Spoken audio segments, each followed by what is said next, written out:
So let's talk Christmas. More specifically, how to pay for Christmas without going completely and totally broke. It's no secret that most of us, we celebrate Christmas, we're excited, we get to see family and friends, and we're buying gifts, and we're unwrapping gifts, and we're receiving gifts, and it's just so much fun.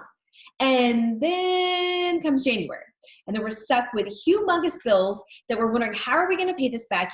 What did I exactly spend all this money on? How much were these gifts that I bought?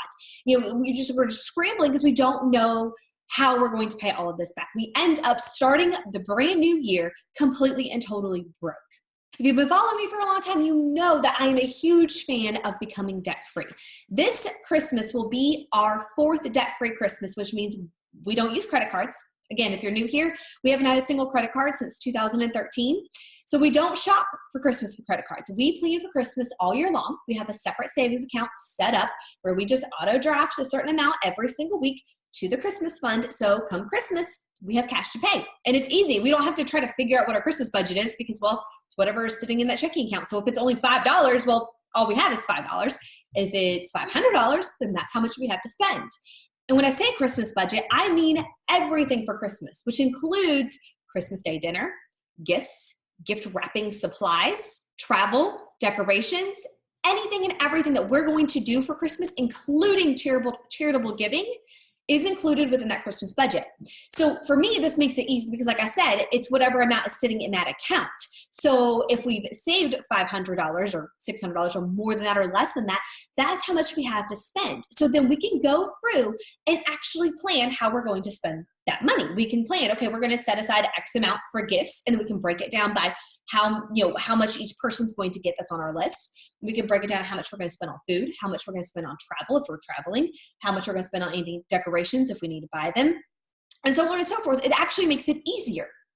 But having a debt-free Christmas is actually really hard, especially when you're just starting out with a debt-free Christmas. The reason that it's hard is because, well, your debt-free Christmases don't really look like everyone else's. They don't. Now, don't get me wrong. I'm not judging anyone that has a Christmas tree with gifts piled up as high as the tree itself. I think that's awesome, and that probably is so much fun when your kids wake up in the morning. But that's not how our Christmas looks because we can't afford that. We can't afford gifts surrounding the whole entire tree. We can only afford a few gifts, and that's okay. It's very hard for us to accept that that's okay. Don't get me wrong. We still fall into that comparison trap a lot. We're not immune to it. We're definitely not. But when you have a debt-free Christmas, your perspective changes a little bit, especially when you get to January, because then all of a sudden it's like, wow, well, Christmas was already bought and paid for, and I don't have to worry about how I'm going to pay back a Visa or pay back, my Kohl's card. I don't have to worry about that. I don't have to worry about that at all. Like, Christmas is done. Okay, now we're planning for this year's Christmas, right? It makes it planning and executing and purchasing and having a more enjoyable Christmas possible. Like I said, you're still going to have those moments where it's really hard because you might only have a handful of gifts under your tree, especially if it's your first debt-free Christmas. And it can be really hard because you want to provide that really big and fun Christmas for your family. But the truth is that if you teach your children what Christmas is really about, it's so much more enjoyable because your kids won't realize that they're missing out. They really won't. The truth is that we teach our kids to compare. We teach them that, oh, this person got a whole lot more gifts, a whole lot more expensive gifts, so they had the better Christmas than we did. Now, we don't intentionally teach them this, of course, but we teach them that by our response to Christmas. So however we respond to it is how our children in turn are going to respond for it. Now, as a Catholic, we celebrate something before Christmas called Advent. Advent's a big deal to Catholics. We take it very seriously. Advent for us, it's the waiting period. It's our new year. It's our new year, our new church year. And so we're always really excited for Advent because, it's the time that we recognize when, the Israelites had to wait all that time for our Savior to be born. And that waiting period we like to use as a time to truly explain Christmas, explain why the coming of Jesus was so important, and explain what it truly, truly means. And when you explain that, I feel like, one, your children, they understand it more, but you also understand it more. But it also reinforces to you why it is that you're celebrating Christmas. Because I'm going to be honest, it's very easy to get lost in this hustle and this bustle and the shopping and the here and there and the, oh my gosh, it just never ends, right? And let me tell you, I know this from experience because actually last week this happened. There has been this dress that I've been dying to own. Like seriously, it is like the most perfect dress to wear to midnight mass on Christmas Eve. I'm just chomping at the bit. I so want this dress, Well, the dress was sold out for Black Friday when they were having this massive sale. So it's sold out. Well, so then they put the dress back in stock. Now, granted, the dress was at regular price, okay? As soon as I got the email, the dress was back. Even though it was regular price, I bought it.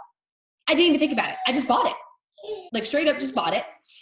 Well, about 10 minutes later, I'm sitting on the couch, watching a movie or something with my husband. And all of a sudden I started to get real buyer's remorse going on because I'm I just paid a lot of money for a dress. Now, don't get me wrong. I have some very expensive dresses, but they were all bought consignment. They're all I didn't pay as much as I paid for this brand new dress as I've paid for some of my really, really expensive dresses secondhand. I usually pay $5, $10, maybe $20 being the most. But this dress was $68. $68. I don't buy $68 dresses, brand new or not. I just don't. But here it was. I impulsively did it because of the fear of missing out, because my dress had sold out during Black Friday when they were having an amazing sale, right? It sold out before I ever got to it. So because of that fear of, oh my God, I'm not going to have this dress for midnight mass. I'm not going to have this dress for midnight mass. I just bought it. I bought it, but I made us go over budget because that wasn't part of the plan. Buying a $68 dress was not part of the plan. And so after about 30 minutes, I finally was okay, nope, you know what? This dress is not that important, because here's the thing. The thing is that when we go over budget, we have to go and redo the budget. We have to go back through and decide, okay, where am I going to now take this $68, this over budget amount from? What category am I going to take that money from? And the truth is that there was nothing in my budget that I wanted to give up for that dress. There was nothing. There was nothing in my budget that was honestly less important than the dress. The dress was not more important to me. It really wasn't. Once I sat down and thought about it, in the moment, the dress was the most important thing under the sun. But the truth was that the dress wasn't that important. It really was not that important compared to everything else that we had planned to spend that month. And so I had to contact the company and ask them to cancel it. And thankfully, they did. But that's the key to sticking to your budget right there, is that you have to redo the budget when you go over it. Sometimes we every budget guru, every finance guru wants to tell you about, got to stick to the budget, stick to the plan. That's the key, sticking to it. But let's get real. Sometimes we go over budget. Sometimes we get too excited about a dress, right? Sometimes we get too excited about something and we just buy it. It happens. And there are times where we find that really amazing deal on something that maybe we've needed or wanted for a really long time, or we know somebody that's needed or wanted it for a really long time. And so we jump on it because it's such an amazing deal. Those things happen. But the key to it is that we have to go back and redo the budget. It's when we don't go back and redo the budget that we always mess it up. And so this Christmas, even though I know sticking to the debt-free budget plan is really, really hard, I want to encourage you that if you do go over budget, to redo your budget, but to work very hard to stick to that budget and to remember the true meaning of Christmas. To remind yourself of what the true meaning really is. What is it that you want to be intentional with this Christmas season? What do you want to be intentional about teaching your family about Christmas? Because like I said, what we do and how we respond to Christmas and we respond to managing our money, it trickles down to our children. They see us and they emulate us. They do what we do. Most of the time we want them to do what we say, but most of the time they just do what we do. So be intentional about how you want to spend Christmas and with the type of Christmas you want to cultivate. Okay, I know that all the radio ads and possibly TV ads, we don't have cable, so I have no idea what ads are on TV anymore. But they're all telling you design the Christmas of your dreams, buy the Christmas of your dreams. We got 0% financing. We've got this, we've got that, blah, blah, blah, blah, blah. All this stuff is coming at you because it's designed to get you to buy it. It's designed for that fear of missing out to happen. Because it's real. It does work. It works. Okay? I fell victim to it. Everybody can fall victim to it. It happens. It works really, really well. That's why they use it. But that's why you've got to be intentional. You've got to be intentional and on guard. Because is that thing really going to cultivate the Christmas that you want? If you buy this one particular thing, is that going to cultivate the memories that you want? Chances are no. Because if you think back on the really important memories of your childhood Christmases, most of those things probably didn't involve money. I know for my family growing up, the one thing that I loved more than anything was going to look at Christmas lights. I mean, like literally just getting in the car and driving around. So, I mean, maybe it cost my parents some money in gas, but other than that, it was completely free. There was nothing else that cost us money. My mom would pack us some hot chocolate, maybe some popcorn because that's my favorite food, and we would just go drive and look at Christmas lights. And it was so much fun. I looked forward to that every single year. More than anything else, I looked forward to that. I mean, don't get me wrong. I still like to get gifts. I mean, what kid doesn't?